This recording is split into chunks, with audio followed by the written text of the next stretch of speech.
जब तुम में से किसी को गुस्सा आए और वो खड़ा हो तो बैठ जाए, और अगर फिर भी उसका गुस्सा ख़त्म ना हो तो वो लेट जाए, यानी अपनी हालत को तब्दील करे। तो ऐसा करने से उसका गुस्सा ख़त्म हो जाएगा।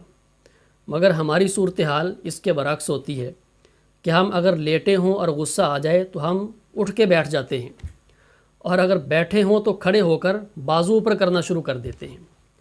तो यही वजह है कि हम फिर नुकसान उठाते हैं, झगड़ा होता है और हमारा नुकसान होता है। तो नबी अलैहिस्सलाम ने हालत को बदलने का हुक्म दिया है कि खड़े हैं तो बैठ जाएं, बैठे हैं तो लेट जाएं। और इसको माहिरीन नफ्सियात भी कहते हैं कि डू समथिंग फ़िज़िकली, कि फ़िज़िकली भी आप अपनी सरगर्मी को चेंज करें, अपनी हालत को बदलें। तो हालत को बदलने से गुस्सा कंट्रोल किया जा सकता है।